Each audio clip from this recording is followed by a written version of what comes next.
Hello everyone, मैं अर्चना वर्मा। स्वागत है आप सभी का हमारे यूट्यूब चैनल में जो है सफ़र इतिहास का।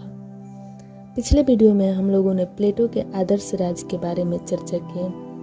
अब प्लेटो के आदर्श राज्य की आलोचना देखते हैं। चूँकि प्लेटो ने स्वयं यह कबूल किया कि उसका आदर्श राज्य काल्पनिक है और यह भी माना कि आदर्श राज्य का निर्माण पृथ्वी पर कभी संभव ही नहीं है।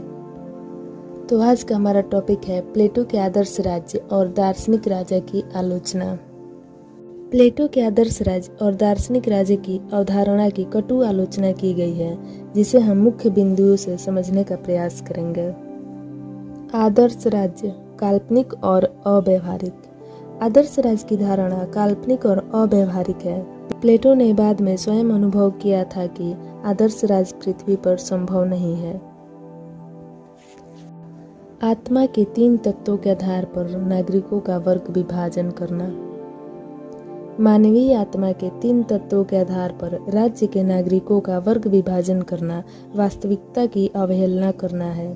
व्यक्ति और राज्य में इस तरह की अभेदता स्थापित करके उसने नैतिकता और राजनीति का विचित्र सम्मिश्रण कर दिया। आदर्श राज्य का वर्ग विभाजन न तो स्वाभाविक है और न ही वैज्ञानिक है। यह आवश्यक नहीं है कि मनुष्य में केवल 3 प्रवृत्तियां हों, वह एक साथ ही वासना प्रधान, साहस प्रधान और बुद्धि प्रधान भी हो सकता है।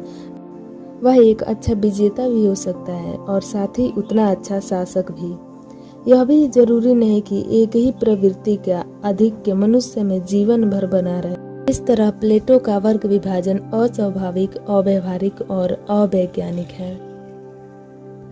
अगला बिंदु है कि आदर्श राज्य में उत्पादक वर्ग की उपेक्षा की गई है, उसे दासों के समान बना दिया गया है, इसलिए इसे न्यायपूर्ण योजना नहीं कहा जा सकता। न्याय सिद्धांत दोषपूर्ण और एकांगी है। इसमें कर्तव्यों को गिराया गया है और अधिकारों की उपेक्षा की गई है। एक ओर कहा गया है कि न्याय के अनुसार सभी वर्ग अपना अपना कार्य करेंगे और कोई किसी अन्य के कार्यों में हस्तक्षेप नहीं करेगा। वहीं दूसरी ओर यह माना गया है कि शासक वर्ग शांति और व्यवस्था के लिए उत्पादक वर्ग के कार्यों में हस्तक्षेप कर सकते हैं। इसमें अगला बिंदु है साम्यवादी व्यवस्था। साम्यवादी व्यवस्था मानव समाज के मूल तत्व और मानव स्वभाव के विपरीत है। वह समाज के लिए अहितकर है। यदि संपत्ति और परिवार मनुष्य को पथभ्रष्ट करते हैं तो क्या वे उत्पादक वर्ग को विचलित नहीं करेंगे? इसी प्रकार अभिभावक वर्ग के लिए पत्नियों के साम्यवाद की व्यवस्था करके वह स्त्रियों की भावनाओं और परिवार के पवित्र संबंधों का निरादर करता है। शिक्षा नियंत्रण। शिक्षा को राजकीय नियंत्रण में रखने से व्यक्ति का सर्वांगीण विकास नहीं हो सकता है। अतः प्लेटो ने शिक्षा को भी राजकीय नियंत्रण में रखने का प्रयास किया था। इसमें अगला बिंदु है कि कानून की आवश्यकता नहीं। प्लेटो अपने राज्य में कानून की आवश्यकता नहीं मानता है।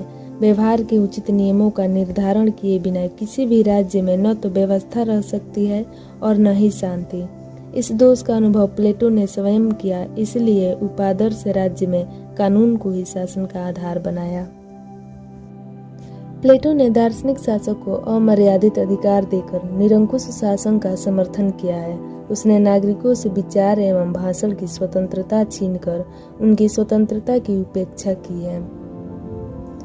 अत्यधिक चिंतन और दर्शन के अध्ययन से शासक प्रायः झकी और सनकी हो जाते हैं। वे व्यवहार शून्य होकर शासन के अयोग्य हो जाते हैं। अतः यह भय निराधार नहीं है कि प्लेटो का दार्शनिक शासक सनकी बन जाएगा। दार्शनिक राजा स्वयं को सर्वगुण संपन्न मानकर जनता से परामर्श नहीं लेता। इसमें जनता की मनोवृत्ति और आकांक्षाओं को समझने की प्रवृत्ति नहीं होती। अपने विचारों और सुधारों के उत्साह में क्रांतिकारी परिवर्तनों को प्रस्तावित करके यह समाज में विक्षेप व अशांति उत्पन्न कर देगा। इस प्रकार प्लेटो के आदर्श राज्य और दार्शनिक राज्य की आलोचना की गई है। वहीं जावेट के शब्दों में दार्शनिक राजा दूरदर्शी होता है या अतीत की ओर देखता है, वर्तमान से उसका कोई संबंध नहीं होता।